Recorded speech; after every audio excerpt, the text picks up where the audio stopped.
Դե արտահոսքի հետ գիրը բազան բնակարան շենքա երկրորդ հարկում ենք,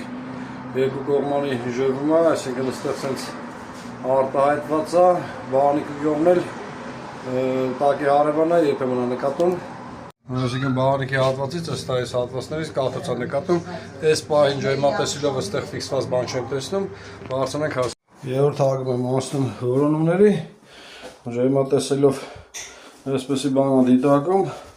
ունեմ փոքր կասկածներ, որ կարող է վերևի հարգից լինի, հիմնովի չի, բայց նախ եւ առաջ ներքևի հարևանը կապվում է սասանայի հետ, որ լողանալուց է իր մոտ կաթոցը դիտարկել է տեսնում, այնպես որ սկզբից կստուգենք հատակների հերմետիկությունը ու կողակի։ Այստեղ հետազոտությունները մի քիչ տարակի խնդիր է դիտարկում, այսինքն էսի մեր մուտքն է, ուստեղ եղել է հոսքեր, բայց այս արտահոսքերը չկարողացանք ստանանք, այսինքն վերևը եւս երկու հարկ է, ջրեր տալով չարտահոսել։ Երրորդ հարկում ունենք նաև մանր հոսք փականից, այսինքն ունիտազի կողմի փականից ստաբիլ թողում է, մանր է հոսքը, որոշակի մասը դուրս է գալի, որոշակի մասը քաշվում է ներս, բայց ամեն դեպքում հարևանի մոտ հոսքը միայն սրանից չի, սա ուղղակի համալրող է։ Հիմա կասկածներս գալիս են կամ սալիկի հերմետիկություն, կամ կոյուղագիծը, հասկանա։ Դե ինչ արտահոսքը ստացված է, այսինքն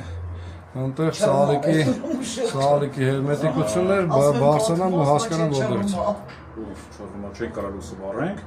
Այսինքն այս հասցեով գտնվավ 3 խնդիր, երկու փոքր խնդիր, մեկը այս փականն է, որ անպայման պետք է փոխվի, մեկը ըստ երևույթին վերևից 4 հարգի հարևանն է, երբեմն ինչ-որ արտահոս քննում, բայց այս պահին դրա վրա չկենտրոնացանք, որովհետև խնդիրը ներքևի երկրորդ հարգի հարևանի հետ էր կապված։ Երկրորդ հարևանի խնդիրը հոսքը, այսինքն գիպսակարտոնը, գիպսակարտոնի տակի շովերը միկրոսկոպով նայել եմ, խոնավաճապով ստուգել եմ, ամբողջովին այսպես միկրո ճաքեր կան։ Այս կողքերը ուղղվածություն ու դեպի վերև։ Այսինքն պարֆիրատուն ուղղակի պետք է սալիկները, սալիկի կարերը հերմետիկացնի հատուկ նյութով։